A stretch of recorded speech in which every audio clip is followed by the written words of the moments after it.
Hello. Hi. Welcome to Eightseven. Thank you. Excited to be a part of this. We appreciate that. Let's jump straight into it. So, your name is Turkish Delight Sev, or That's correct. You're Sev to us, but you're Turkish Delight Sev. Why Turkish Delight?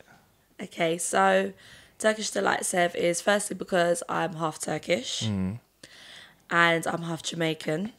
So I feel like that represents me in a sense of you got the Jamaican side, you got the Turkish side. It's very exotic.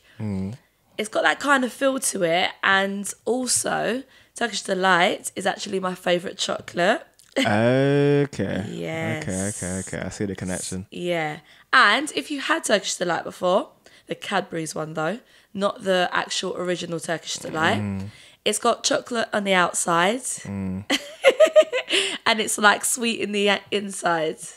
Is that how you see it? So like, cool, I see that. I see you. I'm pretty sweet inside. You might not see it outside. But and then when you kind of go into the root, I'm I'm a sweet one, shall I say. Okay, cool. Yeah. So like being Turkish and Jamaican, how's your childhood growing up with that? That's an interesting one. Okay, so yes, being Turkish and Jamaican was very difficult, if I'm honest, very difficult growing up because firstly, I grew up mainly with my mum, who's Turkish. My dad's Jamaican, but they broke up when I was around 4. So then it was like I had a bit of an identity thing. I spent a lot of my time with my Turkish family. Didn't really fit into my Turkish family because I was obviously darker than the rest of them. Yeah. And then at the same time, wasn't very close with my dad's side of the family. Yeah. But what I would say is where there was a blessing for me is my mum then, met somebody new. He's actually from Barbados and Guyanese.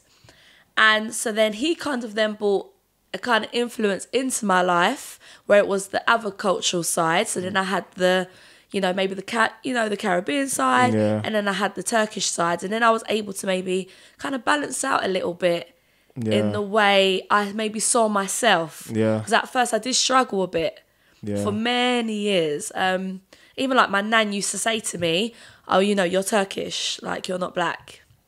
Oh wow. Yeah. So how has that sort of affected your personality now? And then how does that lead into your presenter and stuff? So I would say, actually, maybe why I'm as resilient as I am and what I do today is because of maybe the way I've grown up, actually. Yeah. I've kind of gone through a lot from a young age and I've had to build myself up from a young age. Yeah. And also as well, actually, I will give a lot of props to my mum as well. Yeah. She's brought me up in a way where she's always promoted independence, to be strong, to not kind of rely on anyone for anything. Yeah.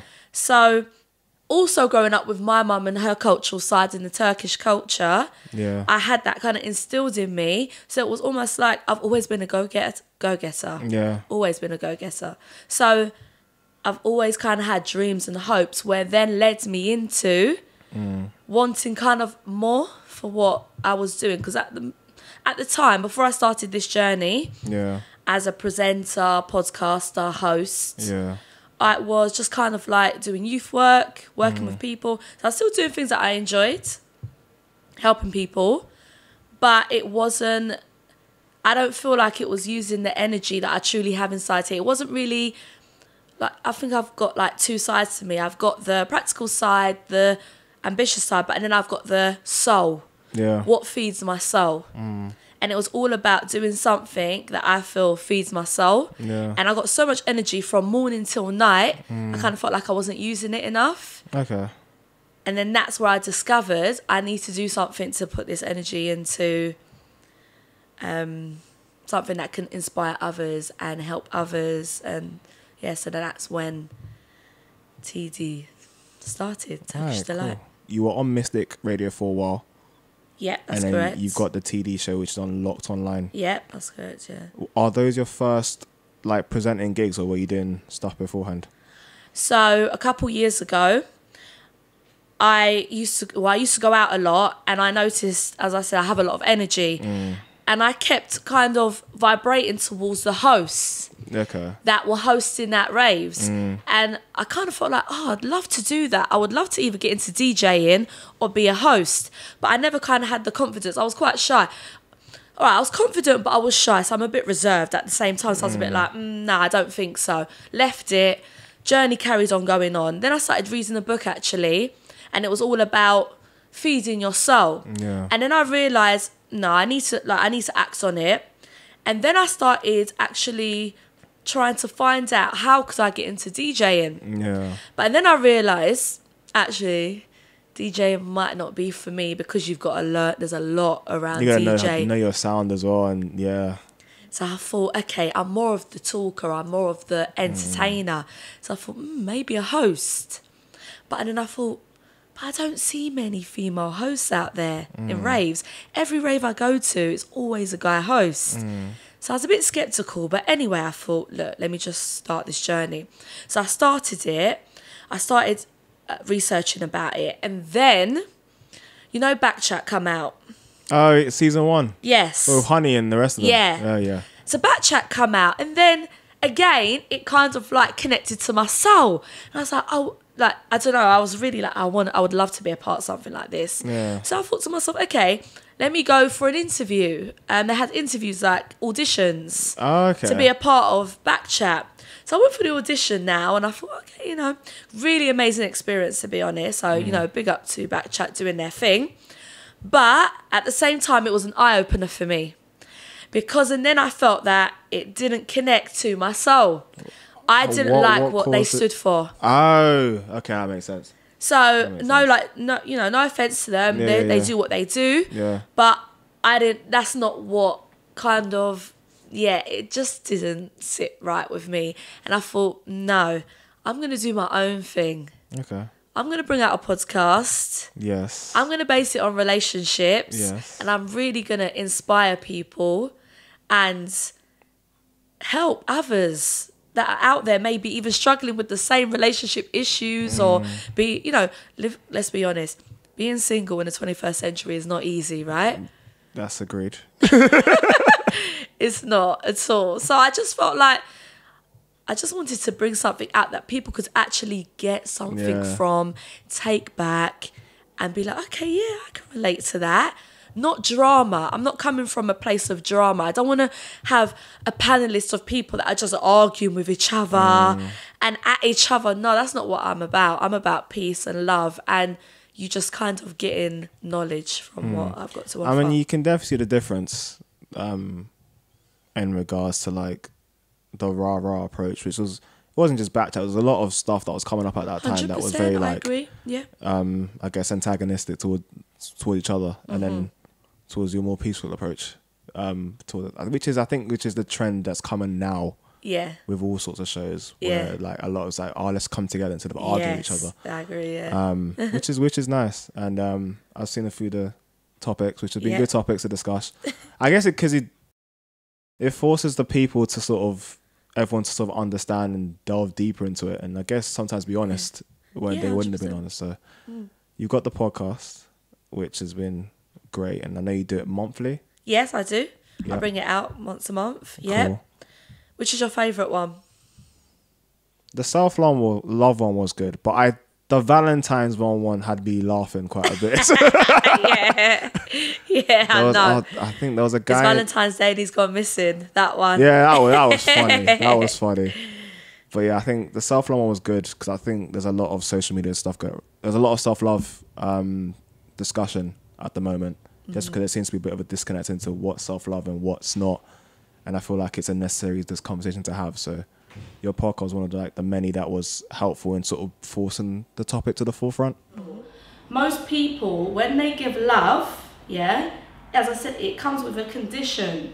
Most people don't do it unconditionally. They don't give love unconditionally. They don't give it and think, I'm going to give it, but I don't care that I'm not going to get nothing back, because that's real love. This is me. Like, I'm full of love. I want to share this love, regardless whether you're going to give it to me or not.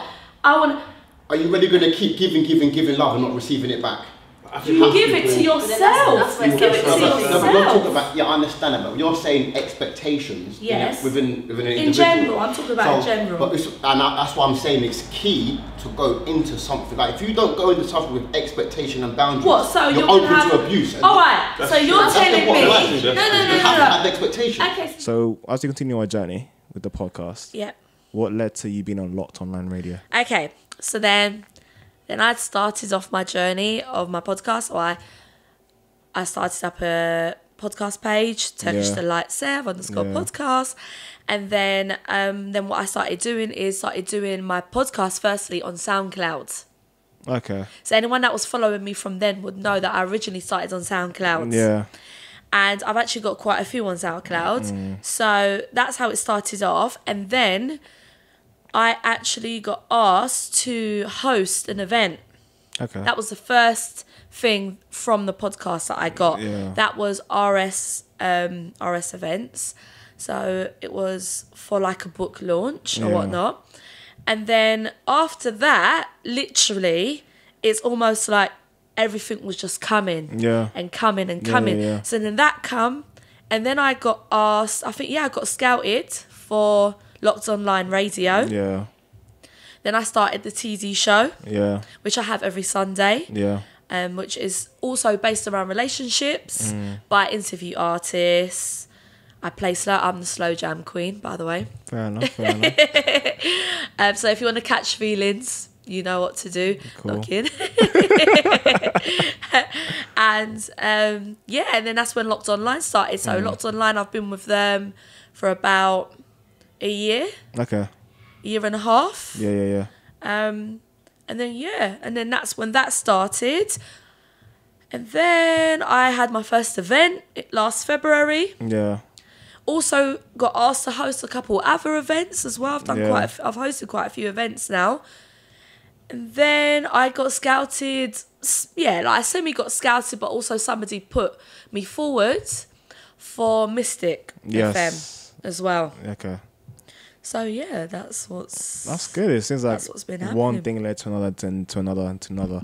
You talked about you didn't really feel the hosting thing at an earlier stage. So what led to you doing it more now? Well, it's only because of what I saw. All I was seeing was men hosts. Yeah. As I said, in parties, not just in general, because where majority of things I've hosted are music events. Yeah.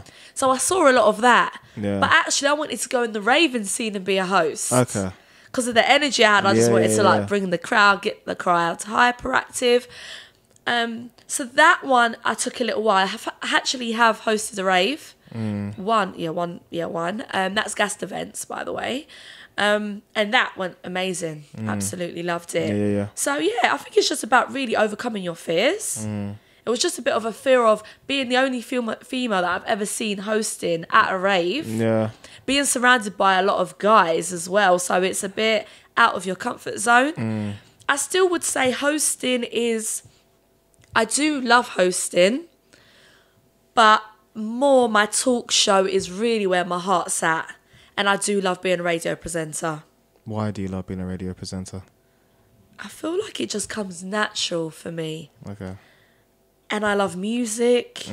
I love artists. I love what they stand for. I love finding out about their journey. But mainly I would say the biggest thing is music gives me life. So anything that is around music, I've got a passion for anyway. With the hosting, I enjoy it because I'm able to bring my energy and, give the audience a kind of experience that you don't really get very often, because not everybody comes with mad energy, and everyone every time I've hosted, people come up to me and say to me, you know what, you are amazing. Like, I've never seen a host that's literally just bringing all their energy. But I still feel like it's not my 100% my thing.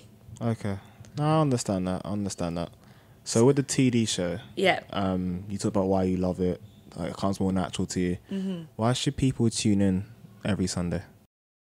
Because it's nothing but good vibes, good energy, quality music. Yeah. I switch it up as well. I have new school, I have old school. Also, I discuss like dilemmas. Yeah. And yeah, and also as well, if you're interested in music, you get to hear what the artists have to say. Yeah. If you need any tips, any encouragement, motivation, you're going to get all of that on the TV show. Oh, cool. That's cool. So in regards to your, I guess, your career at the moment, where do you see yourself next? And what's like the end goal? I want to be, I'm going to say it for you guys to take this in. Cool. I hope to one day be the next Oprah Winfrey. I hope to have my own talk show on TV. And yeah, I want to be somebody that's an inspiration to everybody. And to be honest with you, and I think that's where my passion comes from anyway, I don't even care if I motivate 5 people. That's good enough for me. Yeah. But if I can reach to 1,000 people, that's even better. Yeah. But it's just, I feel like I just want to be somebody that, is able to have a positive effect on people out there, really.